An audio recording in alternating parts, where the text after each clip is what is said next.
This video is brought to you by Viking Jewelry.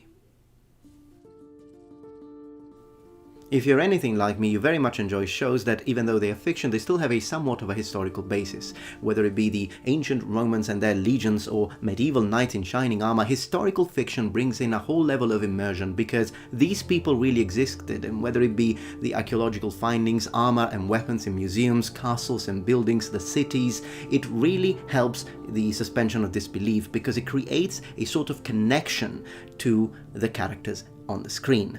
So of course, when it comes to the masses and general public, who better than the Norse with their myths and their Vikings to really create that cool story that also has a strong connection. Hello noble ones, welcome back to my channel. This is the Metatron speaking, and the Vikings sell. Whether it be video games or whether it be TV shows, it has been proven. If you make a show about the Vikings, people will love it. People will watch it. So when it comes to the business decision made by Netflix to bring forth another Viking-related TV show, it makes absolute sense. Now, nobody wanted the show to be a carbon copy of the previous Viking. They needed to bring something new to the table. And of course, at first, when the show had aired, everybody noticed, hey, this show has got Greenlanders. And a black woman Jarl. Naturally, people asked questions. So since this show is about Vikings, is this believable? Could this actually happen? Or is this one of those situations whereby you've got these inclusivity at all costs gang that will push any minority into any show, no matter the cost? Well, I personally reckon that a question pertaining to the historical accuracy of such a representation is absolutely legitimate, as long as it comes from a place of historical curiosity. Wanting to know how things were historically has nothing to do with white supremacist or racism or intolerance, as it has instead been pointed out by several people. You will see. Now, it goes without saying that there will be some people that will complain about this from a place of racism. Of course, we know that racists exist in all places. However, it is important to differentiate between those who do it from a place of racism and those who do it from a place of loving historical accuracy. Unfortunately, these kind of questions have become now controversial. You're supposed to just take it, say nothing, not complain, otherwise racist. But you know I don't care about that. So let's read a few articles that deal with this. We'll try to respond by looking at the sources and trying to understand how the situation actually was in Viking Scandinavia.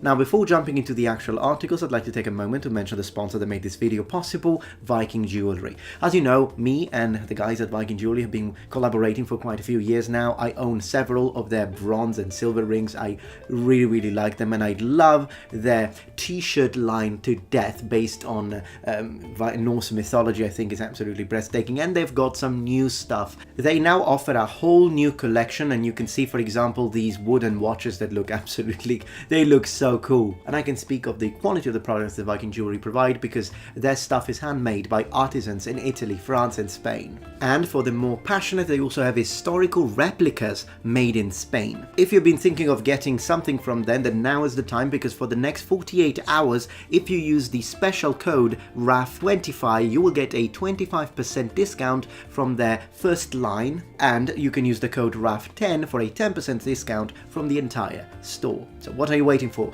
Click the link in the description below, and happy shopping. I think it would be rather poignant to start by reading the interview to the actress that played Jalhacan, I don't know how to pronounce it, sorry, Miss Henderson, Caroline Henderson. Let's see what she says. I'm reading from netflix.com an article on N. Tudum, and let's begin with the article and then we'll get to the interview. In the new series Vikings Valhalla, the diverse city of Kattegat might seem like an outlier to those who aren't familiar with Viking history. But fact is closer than fiction. In the midst of the fray is a seaside province ruled by Jarl Estrid Haken, a black Scandinavian ruler who manages to strike a balance between the tense intermingling of religions and the vibrant intercultural exchanges in the port city's open-air marketplace. Well, already I find it interesting that they have to place the word diverse city, because diversity is what they're trying to push, of course. Vikings often travelled and settled down all around the globe in the Middle Ages, stretching across Constantinople, Russia, North Africa, Spain and even Canada.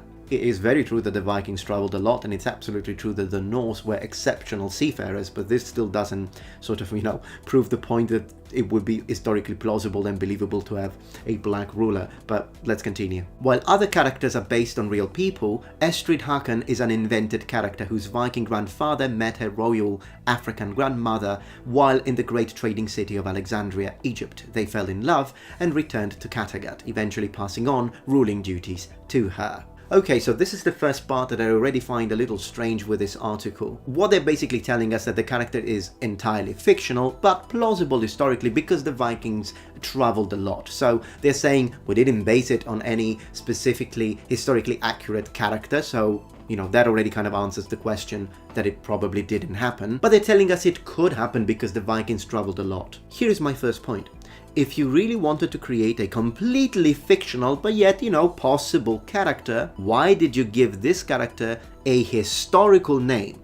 Jalhacan. In Norse history there were not one, two Jarls that had this specific name, Haken, that existed. The only thing is that what these two Jarls had in common is the fact that they were Norse and men. So considering the fact that they existed, I think it's quite normal that people are going to start thinking that you are doing gender and ethnicity bending. And as we will read as we continue through these articles, you'll see that, generally speaking, the overall approach here is, the character is fictional, it could have happened, how dare you say that this is gender bending, how dare you say that this is ethnicity bending. But if you really wanted to avoid that, it would have been extremely simple. Don't use a real historical name connected to a real historical yarn. If you really wanted to create a completely fictional character, which is absolutely your prerogative, then don't use a real name of a real historical character. Otherwise this will bring confusion. You are sort of creating a trap, if you will, towards people that then are going to complain, and then you're going to call them names. It feels disingenuous to use the defensive line, it's a fictional character,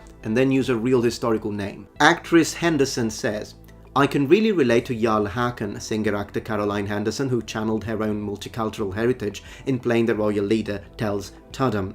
As a child, I was a little bit confused, I must admit, but I think I can really relate to her. I am Jarl Estrid Haken, just 1,000 years on. I have to say that I appreciate that they chose an actress who has a certain level of connection to the actual character that is being represented. The actress being, yes, of African heritage, but her father being African American, but her mother being Swedish, and she was born in Sweden. She was brought up or spent a significant amount of time in Denmark. The character itself is not just an African woman who moves to Scandinavia and just suddenly becomes a Jarl, something that I would say would be almost impossible. I can appreciate that because at least it makes it a bit more believable. I mean, the fact that this person understands Norse culture, speaks the language, the character at least makes a bit more sense. But the thing is that I think the only reason why they did that is because they understood that it was the only way they could get away with this. The common vision of Vikings has seldom included the truth that their transnational empire was more diverse than modern media often depicts.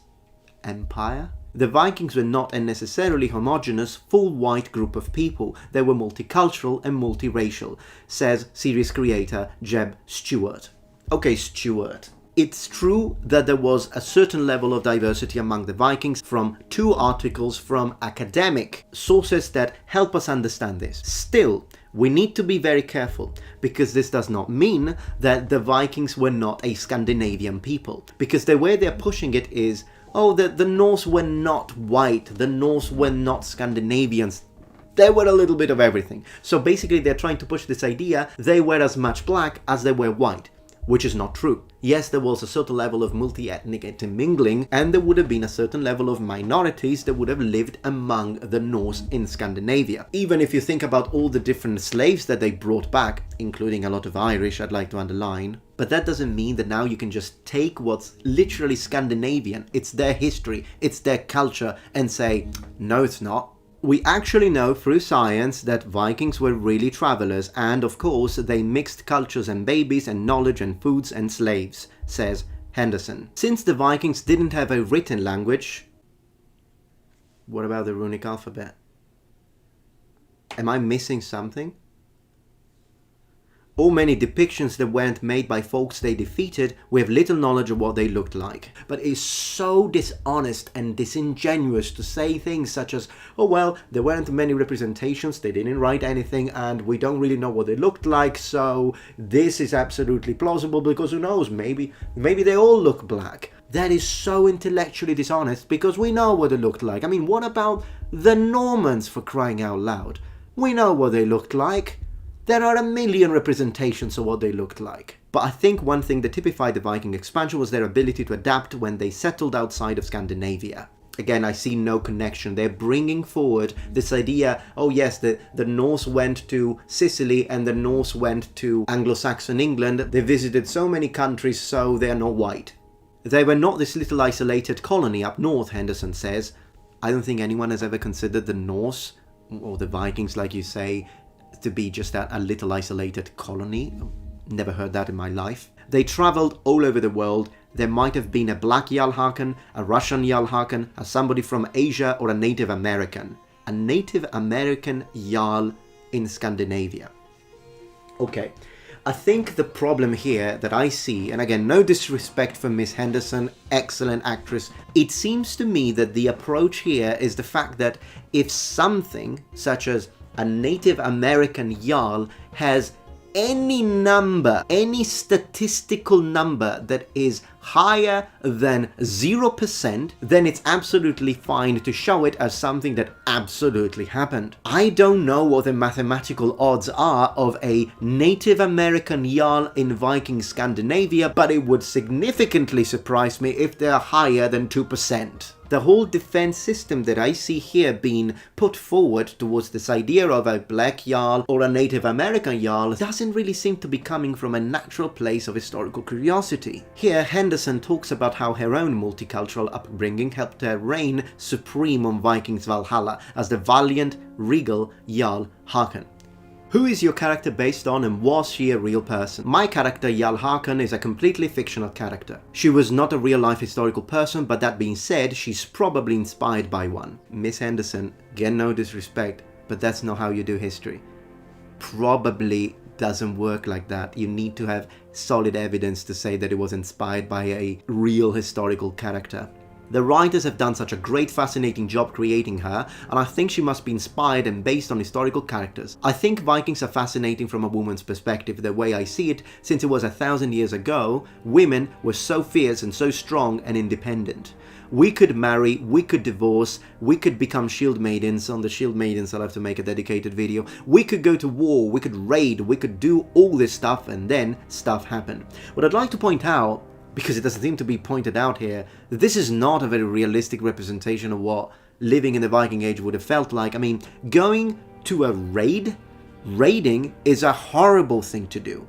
And here it seems like Miss Henderson is portraying it as, look how cool, look how beautiful situation was. We women could even go and raid a monastery in England, murdering all the monks, stealing all the silver, and if anyone opposed, we could have butchered them all. Raiding is a horrible thing. I mean, but let's continue, I guess. Also, from a woman's perspective, what we were able to do, we were so empowered. Not that I consider myself to be an expert or an authority on Norse history, but I don't think you're taking into consideration one thing. Your character is empowered, free, and rich because her grandmother married into power. A lot of women from all over the place, Ireland, Africa, Anglo-Saxon England, would have been taken by force as slaves and brought back to Scandinavia. They had no empowerment, but you don't seem to care about those women. What would you say to those who say a black woman can't be a Viking queen? I would say that you should do your research, because even though Jalhacan is a fictional character, but most likely there have been people of color who ruled. We know that through DNA and research, we know for a fact that they mixed and traveled all over the place, much more than we knew 100 years ago. Now we actually know through science that the Vikings were really travelers, and of course, they mixed cultures and babies and knowledge and foods and slaves, and yes, of course, they were mixed. They were not this little isolated colony up north. They might have been a black Jalhacan or a Russian Jalhacan or somebody from Asia or Native American, most likely. Most likely. If you want to know about stuff, what really happened, there's so much research and interesting stuff that you can dig into. Now, of course, you're kind of preaching to the choir when you say that things should be researched. I totally agree. I love research, but if you are getting bored about this video, please listen to this next point I'd like to bring up, because I think it's rather poignant.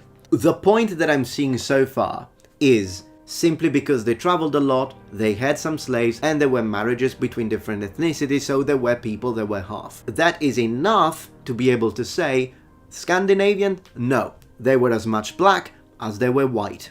Let's change article. From Decider.com. Was Jalhacan a real person? All about Vikings Valhalla's badass lady leader. This is gonna get really interesting now. Netflix's new hit series Viking Valhalla takes viewers into the world of early 11th century Viking culture. Jalhacan, Caroline Henderson, a formidable Viking warrior woman whose grandmother is from Alexandria, Egypt. Jalhacan, however, is an amalgam of a few Viking figures. There was a white male Jalhacan who ruled during this period, but Vikings Valhalla wanted to highlight just how diverse Viking culture had gotten by this time in history. So there you go. First they say fully, completely, absolutely fictional, and now they say, oh no, he existed and he was a white guy, but we wanted to show how diverse the Vikings were. This is the kicker. The Jalhacan we meet is a woman of color, but one universally accepted as a Viking. She is one of the most exciting characters in Viking Valhalla Season 1, as she is loosely based on the historic record. Yes, that is one of the first things we notice. She is revered, respected, absolutely accepted. The vibe we get from the Norse represented in Kattegat is, oh yeah, we need to be absolutely inclusive. Yes, she is black, but that doesn't matter. Don't even say it. She's a Norse, she's a Scandinavian, she's a Viking, she's our ruler, and she needs to be respected. Hooray! We see the Vikings showing a lot of disrespect and intolerance towards Christianity, but zero intolerance and zero disrespect towards other ethnicities. Is this a historically accurate representation, or are they just trying to push this inclusivity, yes, rainbows all over the place? Well, I think the answer comes from the saga, because something similar to this actually happened historical. It wasn't a black woman Jarl, but there is a historical character mentioned in the sagas that wasn't a Scandinavian born, was married to a Jarl, and we see in the sagas whether she was accepted or not. Let's check it out. There is a historical Scandinavian Norse called Hjör, I'm sorry for the mispronunciation, who had a queen that we could say was POC. Her name was Ljufvina, and she was a princess of Mongolian descent, and she was described as having dark skin. The story tells us that Hjör and Ljufvina had two sons, the twins Hamund and Geirmund. They too had dark skin and were therefore nicknamed the Black-Skinned. Question. What was Ljufvina's life like as a foreigner, dark-skinned woman in Norse Scandinavia? Ljufvina gave birth to two twins in about 850, while Hjör, her husband, was away at a meetings with kings. Now, the two children resembled her mother, and because of that, in the saga, they are described as, open quotes, ugly, dark, and hulking. Close quotes. What a wonderful example of tolerance and inclusivity. Very open-minded. Ljufvina exchanged her twin sons for the blonde son of a slave, Leif, and told Hjörn, her husband, that Leif was his son. Was she afraid that Hjörn would be disappointed and would not accept the twins as his heirs because of their looks? I think that this story in the sagas is poignant, because it helps us understand that this flowers and rainbows story that the Viking Valhalla is trying to push, of this idea of, oh yes, they were absolutely for inclusivity because they were so multi-ethnic, is actually not historically accurate. Even if a woman of African descent were to become a Jarl in the Viking Age, which we don't know if happened, but so far we don't have any evidence for, but even if it did happen, it wouldn't have been a rainbows and flowers sort of situation. Maybe some people with a more open mind would have accepted her. Perhaps maybe the friends of the Jarl who decided to marry her would have accepted her, but many others wouldn't have, and we have proof of that as we read the sagas. That's not the agenda that Netflix is pushing. Vikings Valhalla creator Jeb Stewart told Decider, I did a lot of research on the Vikings And I certainly wasn't about to put a person of color into a role that the actor would spend all the time saying, I don't know why I'm here. But the fact of the matter is that we do know that the Vikings spent a good bit of time by the time of my story going through the Mediterranean, and they spent a lot of time in Egypt. There were Vikings who ended up in Ireland who were from North Africa.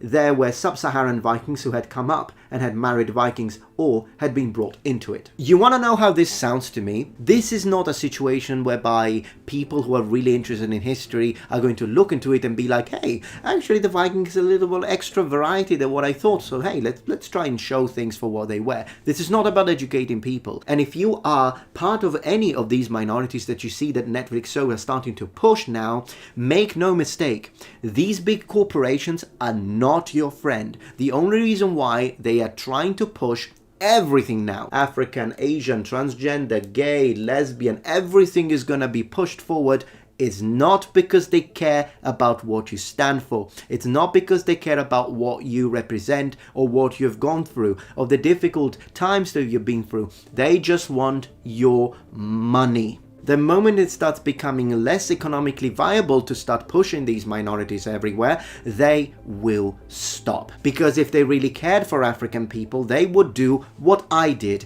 They would start talking about African histories, African gods, African myths, African reigns, African ingenuity, economics, history. They don't. They have to take the Vikings because the Vikings sell, and then during their little nice meeting as they're trying to discuss the items, they say, hey, item number 1, what are we going to talk about? Vikings, that's what sells, great. Item number 2, how are we going to force minorities of all sorts of kinds and LGBTQ into it so that we get more money? What I did instead is making a video, for example, that was top 10 African weapons.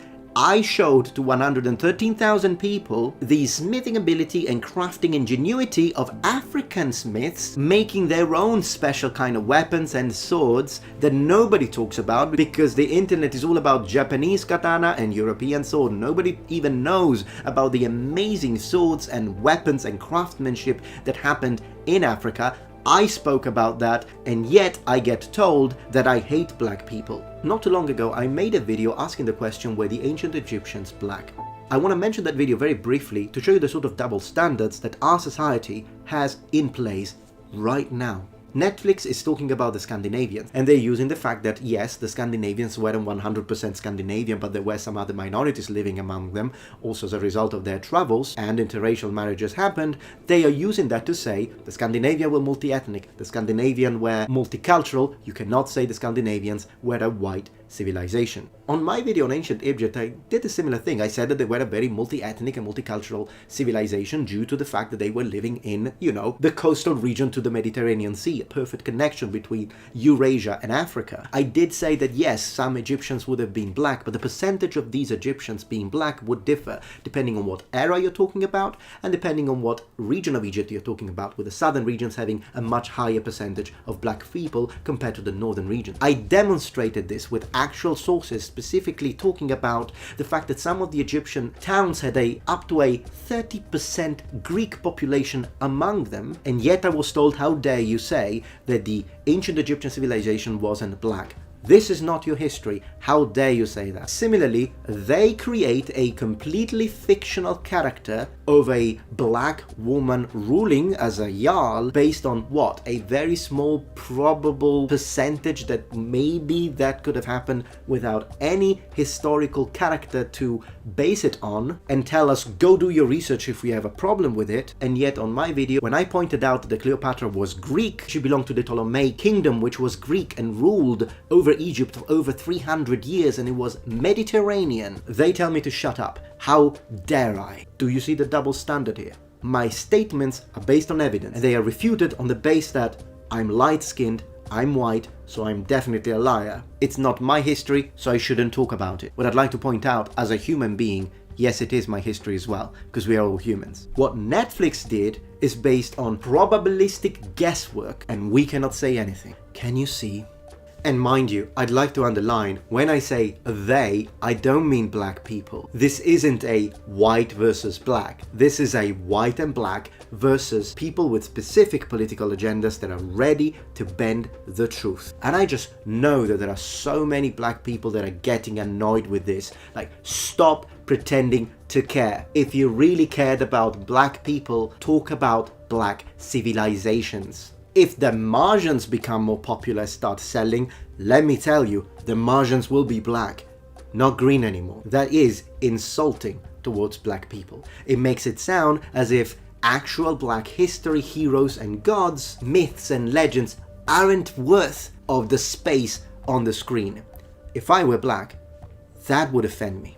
The ultimate message that I'm trying to bring forward with this video is not that this character could not exist, is that the reasons why they're pushing this character are completely wrong and disingenuous. They're just trying to pander a specific kind of audience, and they're literally grasping at straws to try and justify it. And I believe it's disrespectful towards Scandinavian people to twist their history like that. Of course, academia fully understands now that old and outdated notions such as the idea of the pure, perfect, superior, white, Germanic gene, the sort of stuff that was pushed between 1939 and 1945, don't make me say by who, otherwise I'll get demonetized, was bullshit. And we also do understand that among the North there were some minorities and there were people that also intermarried. Yes, all of these things are true. And secondly, they are using ancient people to push a modern agenda, the modern concept of inclusivity this, inclusivity that.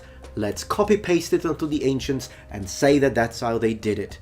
That's a misrepresentation, as we could see by reading for 5 minutes the Sagas. It's not that this is absolutely historically impossible, it's the way it's represented, with the Vikings all accepting it in this rainbows and flowers sort of society, is not real. And of course you could tell me, but it's fiction, so why does it matter? It matters because in any article and in any interview that we have read today, they are not saying that that part is fictional. They are saying, do your research. That's what history and science says. Alright, noble ones, well I hope that you enjoyed this video. If you did, please remember thumbs up, and if you're not yet members of this community, become a noble one. Subscribe to my channel for more content from the Metatron. Remember to click the link in the description to check out Viking Jewelry, new amazing offering. And remember, the Metatron has spread his wings. Goodbye.